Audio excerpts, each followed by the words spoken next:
Social media ఛానల్స్ని రద్దు చేయడంతో నేపాల్లో రక్తపాతం మొదలైంది.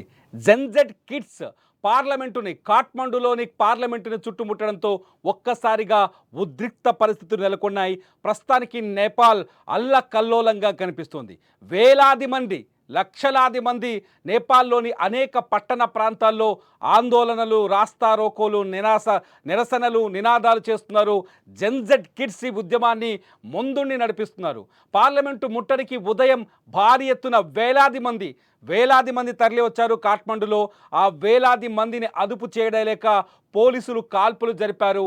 ఈ కాల్పుల్లో 9 మంది చనిపోయారు, వందల మంది గాయపడ్డట్టుగా సమాచారం అందుతుంది. మీరు విజువల్స్లో చూస్తున్నారు.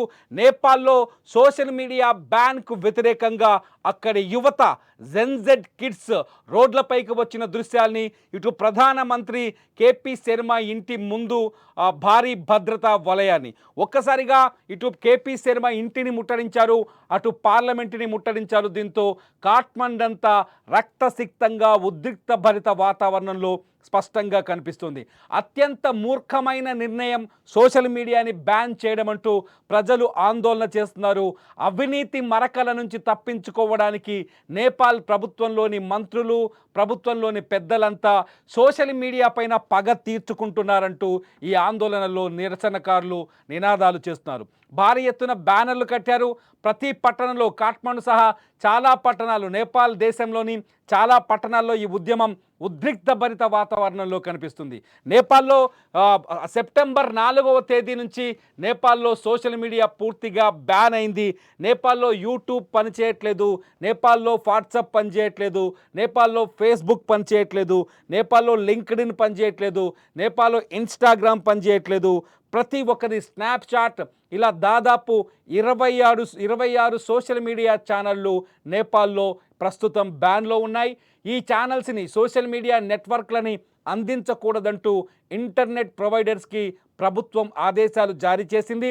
సెప్టెంబర్ 4వ తేదీ నుంచి ఇండియన్ టైమింగ్స్ ప్రకారం, భారత క్యాలెండర్ ప్రకారం 2025 సెప్టెంబర్ 4వ తేదీ నుంచి, అంటే నేపాల్ క్యాలెండర్ ప్రకారం 2087 సెప్టెంబర్ 4వ తేదీ నుంచి అక్కడ సోషల్ మీడియా పూర్తిగా రద్దయింది, బ్యాన్లో ఉంది.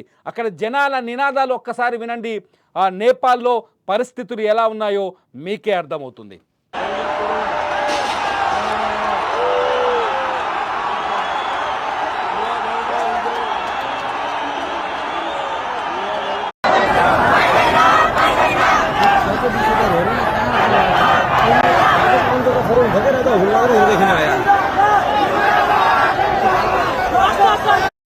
సోషల్ మీడియా బ్యాన్కి ప్రధాన కారణం తాజాగా నేపాల్ సుప్రీంకోర్టు ఇచ్చిన ఉత్తర్వులు ప్రధాన కారణంగా కనిపిస్తున్నాయి.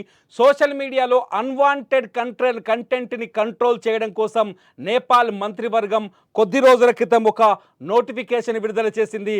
నేపాల్ క్యాలెండర్ ప్రకారం 2082 మే 9వ తేదీన ఒక నోటిఫికేషన్ విడుదల చేసింది. ఒక నిర్ణయం తీసుకుంది నేపాల్ మంత్రివర్గం. ఆ నిర్ణయానుసారం 2082 మే 12వ తేదీన, 82 అంటే నేపాల్ మనకంటే 57 సంవత్సరాల ముందున్న ఒక క్యాలెండర్ని ఫాలో అవుతుంది. అక్కడి ప్రజలు, ప్రభుత్వం అందరూ ఇదే క్యాలెండర్ని ఫాలో చేస్తారు. కాబట్టి మనకంటే 57 సంవత్సరాలని అదనంగా యాడ్ చేసి మనం మాట్లాడాలి. Nepal calendar different. ఈ లెక్కన 2025 మే 9వ తేదీన ఇండియన్ క్యాలెండర్ ప్రకారం ఆ తేదీన మంత్రివర్గం తీసుకున్న ఒక నిర్ణయం పైన నేపాల్లో ప్రజలు సుప్రీంకోర్టుకు వెళ్ళారు. అయితే కొన్ని నెట్వర్క్లు కూడా సుప్రీంకోర్టుకు వెళ్ళాయి. సుప్రీంకోర్టు ప్రకారం మంత్రివర్గ నిర్ణయం ప్రకారం నేపాల్లో ఏదైనా నెట్వర్క్, సోషల్ మీడియా నెట్వర్క్ పనిచేయాలంటే ఆ నెట్వర్క్ ప్రభుత్వం పెట్టిన కండిషన్స్కు అనుకూలంగా అంగీకారం తెలుపుతూ దానికి తగ్గ రిజిస్ట్రేషన్ చేయించుకోవాలి.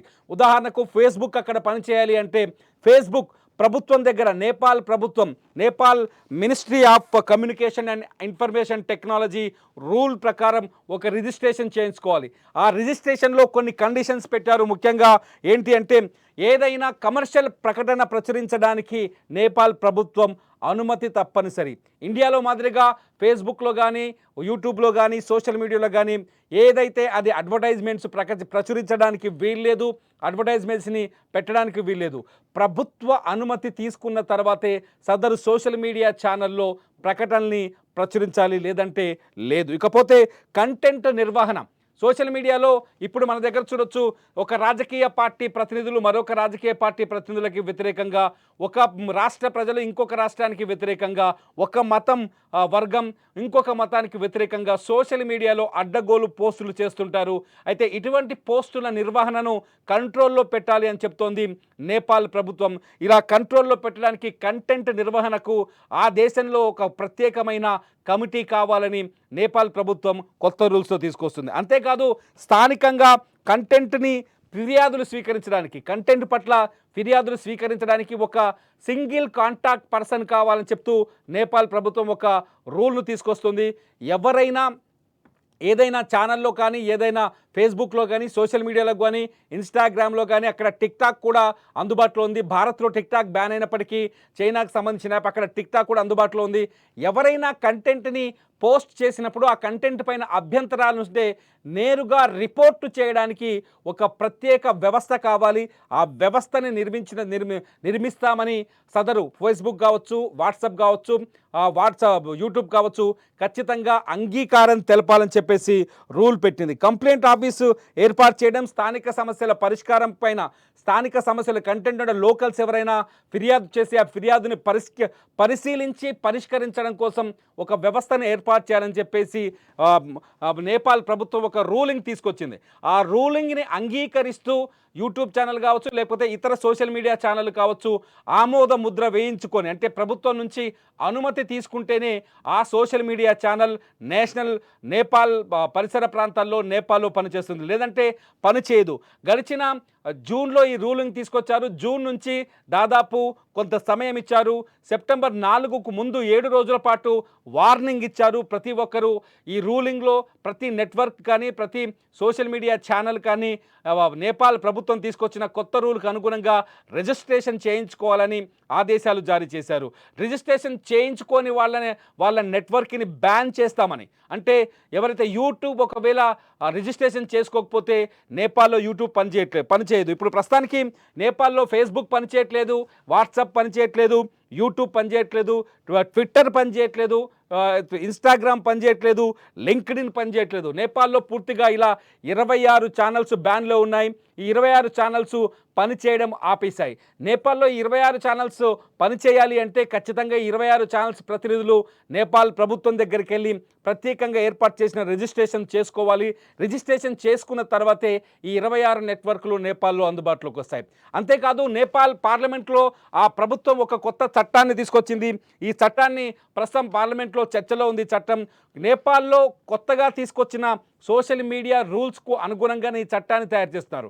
ఎవరైనా సోషల్ మీడియాలో జాతీయ ప్రయోజనాలకు వ్యతిరేకంగా కామెంట్ చేసినా, జాతీయ ప్రయోజనాలకు వ్యతిరేకంగా వీడియోలు తయారు చేసిన, జాతీయ ప్రయోజనాల్ని, జాతీయ సంపదను దెబ్బతీసే విధంగా, నేపాల్కి నష్టం కలిగించే విధంగా ఎవరైనా వీడియోలు చేసినా, కంటెంట్ చేసినా, ఆ కంటెంట్ చేసిన వాళ్లకు జరిమానా విధించడం, లేదంటే వాళ్ళకి జైలు శిక్ష విధించాలి అనే ఉద్దేశంతో కొత్త సోషల్ మీడియా చట్టాన్ని కూడా తీసుకొస్తుంది నేపాల్. గతంలో చైనాలో ఇటువంటి చట్టం అమల్లో ఉంది. ఆ తర్వాత ఉత్తర కొరియాలో ఇటువంటి చట్టాలు అమల్లో ఉన్నాయి. ఉత్తర కొరియా చైనాకు తగ్గట్టుగానే చైనా దోస్త్ నేపాల్ కూడా ఇటువంటి కఠినమైన చట్టాన్ని తీసుకొచ్చే ప్రయత్నం చేస్తుంది నేపాల్లో.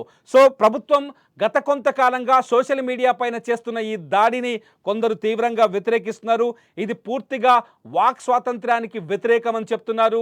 అంతేకాదు జర్నలిజానికి, స్వేచ్ఛాయుతమైన జర్నలిజానికి కూడా ఇది వ్యతిరేకమని, ఫ్రీడమ్ ఆఫ్ ప్రెస్కి కూడా వ్యతిరేకమంటూ నేపాల్లో సోషల్ మీడియా వేదికగానే, ముఖ్యంగా టిక్టాక్ ప్రస్తుతం అందుబాటులో ఉంది, అక్కడ టిక్టాక్ వేదికగా ఈ ఉద్యమం నిర్మితమైంది. ఏదైతే జెన్జెడ్ కిడ్స్ ఉన్నారో, ఎవరైతే నవశకానికి సంబంధించిన యువత ఉందో, ఈ యువత ఈ పోరాటాన్ని చాలా సీరియస్గా ముందుకు తీసుకెళ్తుంది. ప్రస్తుతాన్ని మీరు స్క్రీన్ మీద చూస్తున్నారు, ఎవరైతే ఈ ఆందోళనకారులు లక్షలాది మంది కనిపిస్తున్నారో, వేలాది మంది కనిపిస్తున్నారో, ఇదంతా జెన్జెడ్ కేటగిరీ, వీళ్ళంతా జెన్జెడ్ కిడ్స్. వీళ్ళే ఇప్పుడు నేపాల్లో ఈ ఉద్యమాన్ని నడిపిస్తున్నారు. నేపాల్ భవిష్యత్తుకి ఇది ఒక భయంకరమైన నిర్ణయమని, మ్యూట్ చేయొద్దని, ప్రజల గొంతును మ్యూట్ చేయొద్దని, ప్రజల వాయిస్ని మ్యూట్ చేయొద్దంటూ వీళ్ళు ఆందోళన చేస్తున్నారు. నేపాల్లో భారీ ఎత్తున మనకు కాఠ్మండు నుంచి కొంత రిపోర్ట్ అందుతోంది. కాఠ్మండులో జరుగుతున్న నిరసనలకు సంబంధించిన విజువల్స్ చూస్తున్నాం. కానీ కొన్ని రిపోర్ట్స్ చెప్తున్నాయి కాఠ్మండుతో పాటు నేపాల్లోని అనేక ముఖ్య పట్టణాల్లో ఈ జెన్జెడ్ ఉద్యమాలు కొనసాగిస్తోంది అని. కాఠ్మండులో ఇవాళ పార్లమెంటును ముట్టడించే ప్రయత్నం చేస్తున్నారు. పార్లమెంటును ముట్టడించడానికి జెన్జెడ్ గ్రూప్ భారీ ఎత్తున లక్షలాదిగా తరలి వచ్చారు. అయితే పార్లమెంటుని కాపాడే ప్రయత్నంలో పోలీసులు వాళ్ళని కంట్రోల్ చేయలేకపోయారు. పోలీసులు జరిపిన ఎదురు కాల్పుల్లో 9 మంది ఆందోళనకారులు ప్రాణాలు కోల్పోయారు.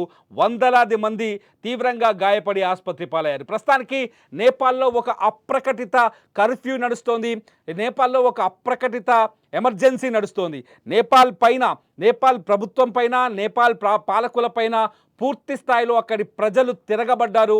ఆ తిరుగుబాటుకు సంబంధించిన ఉద్యమం చాలా వేగంగా దూసుకెళ్తోంది.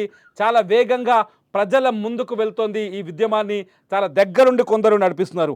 ఇటు వాక్ స్వాతంత్రానికి వ్యతిరేకం కావచ్చు, సోషల్ మీడియా బ్యాన్ కావచ్చు, పూర్తిగా ఎందుకు చేస్తున్నారని ప్రశ్నిస్తున్నారు ఇక్కడ జెన్జెడ్. ఎందుకంటే గతంలో నేపాల్కి అతిపెద్ద సమస్య భూకంపాలు. ఈ భూకంపాల సందర్భంగా నేపాల్కి అందిన ఆర్థిక సహాయాన్ని అత్యంత దారుణంగా ప్రజలకు చేరకుండా అన్యాయంగా రాజకీయ నాయకులే పంచుకున్నారని, ప్రజలకు అందకుండా రాజకీయ నాయకులే దోపిడీకి పాల్పడ్డారని, నేపాల్ ప్రజల భవిష్యత్తుని కానీ, నేపాల్లో పేదరికాన్ని తొలగించడానికి కానీ, నేపాల్లో భూకంప బాధితులకు తిరిగి వాళ్ళ ఇళ్ల నిర్మాణానికి ఆర్థిక సహాయం చేయడంలో పూర్తి స్థాయిలో కేపీ శర్మ ప్రభుత్వం పూర్తి స్థాయిలో విఫలమైందని, ఈ అవినీతిని కప్పిపుచ్చుకోవడానికి, ఈ అవినీతిని ప్రశ్నిస్తున్న సోషల్ మీడియా వేదికల ద్వారా ప్రశ్నిస్తున్న వ్యక్తులపైన కక్ష తీర్చుకోవడానికి, సోషల్ మీడియా వేదికగా సంధిస్తున్న ప్రశ్నలకి సమాధానాలు చెప్పలేకే ఈ దారుణానికి సోషల్ మీడియా పైన ప్రభుత్వం ఉక్కుపాదంతో అణిచివేసే ప్రయత్నం చేస్తుందనే చర్చ జరుగుతుంది. సోషల్ మీడియాని కంట్రోల్లో పెట్టుకుంటే తమ పరిపాలన ఏ విధంగానైనా కొనసాగించవచ్చు. సోషల్ మీడియాని కంట్రోల్లో పెట్టుకోగలిగితే ఎవరు ప్రశ్నించే వాళ్ళందరినీ కటకటాల పాలు చేయొచ్చు. సోషల్ మీడియాని కంట్రోల్లో పెట్టుకుంటే నేపాల్లో ఏకపక్షంగా ప్రభుత్వాన్ని నడిపించవచ్చనే ఉద్దేశంతోనే సోషల్ మీడియా పైన ఇటువంటి కఠినమైన చర్యలకి పూనుకున్నారంటూ ఇక్కడ జెన్జెడ్ ఆందోళన చేస్తుంది. ప్రస్తుతానికైతే కాఠ్మండులో ఉద్రిక్త భరితమైన వాతావరణం కనిపిస్తుంది. కాఠ్మండులో తీవ్రమైన నిరసనల మధ్య అక్కడ ఎమర్జెన్సీని ప్రకటించారు. పోలీసులు రోడ్లపైకి రాకుండా, అంతేకాకుండా నేపాల్లో మిలిటరీని కూడా మోహరించారు. ముఖ్యమైన పట్టణాల్లో ఆందోళనలు జరగకుండా ఎప్పటికప్పుడు వాచింగ్ చేస్తున్నారు. ఊహించని విధంగా వైరల్గా మారింది ఉద్యమం. ప్రస్తుతం నేపాల్ అంతా అల్లకల్లోలంగా కనిపిస్తోంది.